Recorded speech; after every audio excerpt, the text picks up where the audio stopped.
Hello friends and welcome to chess lecture of Santosh memorial chess academy. Arbiter video series के articles और appendices के revision part में आपका स्वागत है।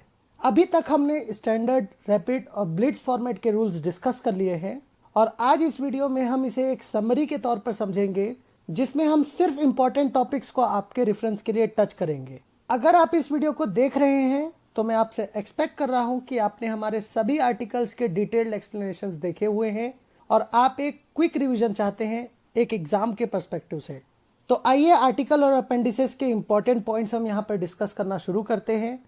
हमारे शुरू के दो आर्टिकल्स फंडामेंटल आर्टिकल्स थे, जिसमें बेसिकली आपको चेस बोर्ड की इनिशियल पोजीशन कैसी होनी चाहिए और एक चेस बोर्ड कैसा रखा जाता है इसके बारे में जानकारी दी थी, जो कि ऑब्वियसली आपके एग्जाम पर्सपेक्टिव से उतना इंपॉर्टेंट नहीं है, क्योंकि इससे जुड़कर आगे आने वाले टॉपिक्स इसको कंपनसेट कर देंगे।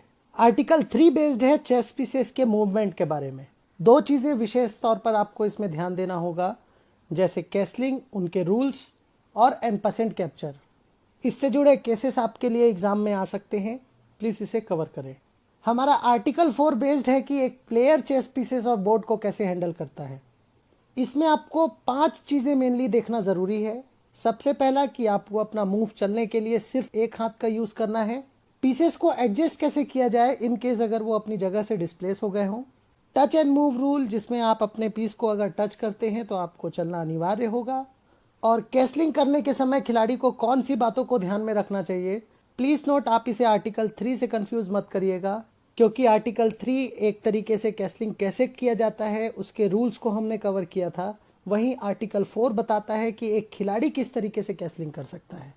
ये सारे टॉपिक्स आपके एग्जाम पर्सपेक्टिव से बहुत इंपॉर्टेंट होने वाले हैं, स्पेशली कैसलिंग और पॉन प्रमोशन, बिकॉज यहाँ पर आप दो पीसेस से कांटेक्ट में आते हैं एक पर्टिकुलर मूव में।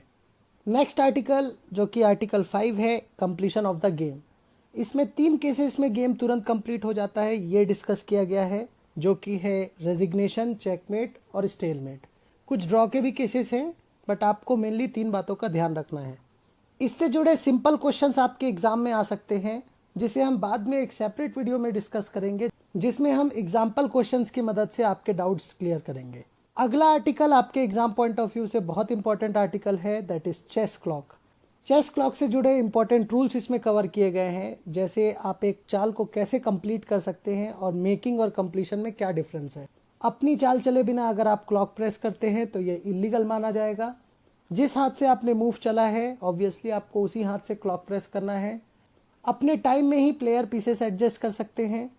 और 6.9 आर्टिकल, जो कि आपके लिए बहुत इंपॉर्टेंट है एग्जाम पॉइंट ऑफ व्यू से, इसमें मेटिंग मटेरियल के केसेस और लीगल सीक्वेंस ऑफ चेकमेट्स, जब फ्लैग फॉल के केसेस में भी आप गेम को डिक्लेयर करते हैं एज अ ड्रॉ।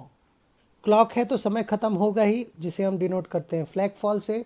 तो कैसे आप एक फ्लैग फॉल चेक कर सकते हैं as an arbiter, default time क्या होता है और उसके रूल्स, साथ ही एक चेस क्लॉक ब्लैक के राइट हैंड साइड में होना चाहिए।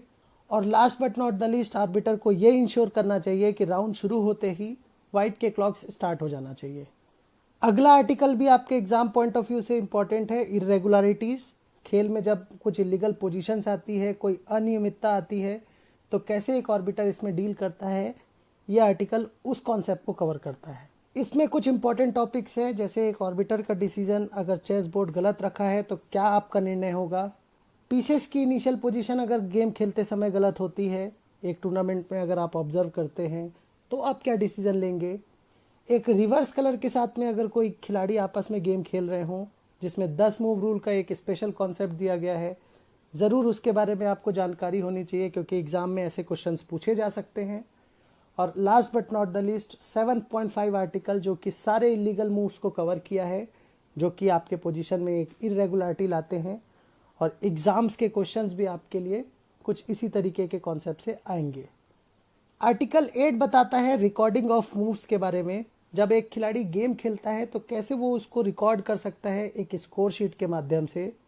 स्कोर शीट का एक इम्पॉर्टेंट यूज़ ये भी है कि इन केस अगर कोई डिस्प्यूट आता है गेम में, तो आप स्कोर शीट का यूज़ कर सकते हैं। कुछ इसी पे बेस्ड है हमारा ये आर्टिकल का कॉन्सेप्ट। जैसे कोई खिलाड़ी अपनी चाल चलने से पहले स्कोर शीट में नहीं लिख सकता अनटिल अनलेस एक ड्रॉ का क्लेम वो कर रहा हो।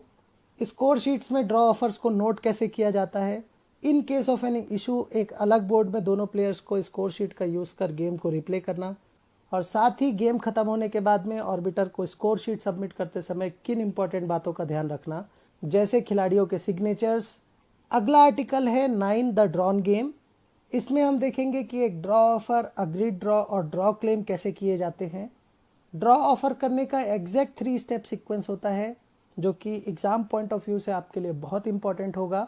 ड्रॉ क्लेम कैसे किया जाता है, उसका एग्जैक्ट प्रोसेस क्या है, एक गलत ड्रॉ क्लेम या ड्रॉ ऑफर करने की पेनल्टी क्या होगी, और 50 मूव रूल और 75 मूव रूल, साथ ही 3 फोल्ड या 5 फोल्ड रेपिटेशंस। अगला आर्टिकल है द पॉइंट्स। ये आपके लिए इंपॉर्टेंट नहीं है, बस आपको ये ध्यान रखना है कि एक फोरफिट क्या होता है। जब कोई खिलाड़ी अपने टूर्नामेंट में प्रेजेंट नहीं होता है फिजिकली, ऐसे केसेस में आप उसे फोरफिट डिक्लेयर कर सकते हैं। ऑब्वियसली ये लॉस होगा, बट इसे मैनेज अलग तरीके से किया जाता है पेयरिंग में, जो कि हम डिटेल में डिस्कस करेंगे जब हम स्विस पेयरिंग के बारे में देखेंगे। अगला आर्टिकल कवर करता है कि एक प्लेयर का कंडक्ट कैसा होना चाहिए टूर्नामेंट में। इंपॉर्टेंट टॉपिक्स हैं कि एक प्लेइंग वेन्यू और प्लेइंग एरिया में प्लेयर का कंडक्ट कैसा होना चाहिए, स्पेशली जब बोर्ड में उनकी मूव हो। इलेक्ट्रॉनिक डिवाइसेस के यूज से रिलेटेड रूल। स्पेक्टेटर्स अलाउड नहीं होते हैं। ऑब्वियसली एक खिलाड़ी का गेम अगर ख़त्म होता है तो वो भी एक स्पेक्टेटर माना जाएगा। और टीम इवेंट्स में अगर कोई बाहरी खिलाड़ी गेम के बारे में कुछ कमेंट करता है तो ऐसी स्थिति में ऑर्बिटर कैसे उसे पनिश कर सकते हैं, ये भी जानना आपके लिए ज़रूरी होगा। अपोनेंट को डिस्टर्ब करने वाली सिचुएशंस ऐसी कौन सी होती हैं जब एक ऑर्बिटर मानता है कि अपोनेंट ने डिस्टर्ब किया है, और साथ ही साथ उसकी पेनल्टी क्या होगी।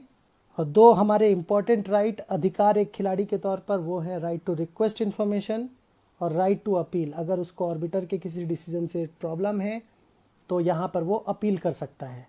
आर्टिकल 12 में हम डिस्कस करेंगे रोल ऑफ ऑर्बिटर के बारे में। इसमें हम देखेंगे कि एक ऑर्बिटर के तौर पर आपकी क्या जिम्मेदारियां होती हैं एक टूर्नामेंट में, और आपको किन बातों का ध्यान रखना होगा, और साथ ही साथ आपके पास में पावर कौन कौन से हैं इन केस अगर आपको किसी को पेनाल्टी देना हो। इसमें आर्टिकल 12.6 से जुड़े टॉपिक्स बहुत इंपॉर्टेंट होंगे आपके एग्जाम के हिसाब से, जैसे कि एक ऑर्बिटर क्लॉक प्रेस करने के लिए किसी खिलाड़ी को पर्टिकुलरली बता नहीं सकते कि आपको अपनी मूव कंप्लीट करनी ज़रूरी है। इसके साथ ही ये आर्टिकल पेनाल्टीज़ की लिस्ट देता है ऑर्बिटर को, जिसमें वो डिपेंडिंग अपॉन द सिचुएशन और केस की ग्रेविटी क्या है उसके हिसाब से वो छूट रखता है कि एक खिलाड़ी को पेनाल्टी दे सके। इन 12 आर्टिकल्स के अलावा कुछ अपेंडिसेस भी होते हैं जो कि रैपिड और ब्लिट्ज फॉर्मेट को कवर करेंगे। इससे जुड़े कुछ इंपॉर्टेंट टॉपिक्स हैं, जैसे कि एक पर्टिकुलर टाइम फॉर्मेट अगर हम देते हैं तो वो कौन से फॉर्मेट में आएंगे, एक रैपिड में आएंगे या ब्लिट्ज फॉर्मेट में आएंगे। तो इसको कैलकुलेट कैसे किया जाता है इसे हम डिटेल में देखे हैं अपने वीडियो में। अगर आपको उसमें किसी भी प्रकार का डाउट है तो ज़रूर उसे विजिट करें। साथ ही 10 मूव कंप्लीट होने के बाद में एक पर्टिकुलर गेम में अगर ऑर्बिटर नोटिस करता है बोर्ड का सेटअप गलत है, या आपका एक पीस का सेटअप जो हमारा इनिशियल पोजीशन होता है वही गलत है, इसे हम डिटेल में डिस्कस किए हैं इस अपेंडिस में। यह आपके एग्जाम पॉइंट ऑफ व्यू से बहुत इंपॉर्टेंट है। इससे जुड़े क्वेश्चंस मेरे पर्टिकुलर ऑर्बिटर सेमिनार में पूछे गए थे। इसमें अपेंडिक्स 4.4 सबसे इंपॉर्टेंट होगा आपके एग्जाम पॉइंट ऑफ व्यू से, जिसमें ऑर्बिटर अगर खुद नोटिस करता है कि बोर्ड में कोई इलीगल पोजीशन है तो इंस्टेड ऑफ इंटरफेयरिंग डायरेक्टली, यहाँ ऑर्बिटर एक मूव वेट करेगा और डिपेंडिंग अपॉन द सिचुएशन अपना डिसीजन देगा। इसमें यह ध्यान देना ज़रूरी है कि इलीगल मूव की पेनाल्टीज जो ब्लिट्ज में 1 मिनट होगी और रैपिड और स्टैंडर्ड फॉर्मेट में 2 मिनट की। दूसरा इलीगल ऑब्वियसली लॉस डिक्लेयर किया जाएगा तीनों ही फॉर्मेट्स में। तो ये तो हो गई आपका पूरा एक समरी। आपके एग्जाम पॉइंट ऑफ व्यू से हमने सारे इंपॉर्टेंट कॉन्सेप्ट्स डिस्कस कर दिए हैं। आई होप आपको ये वीडियो पसंद आया होगा। Please let me know in case if there are any doubts. Thank you guys and have a nice day.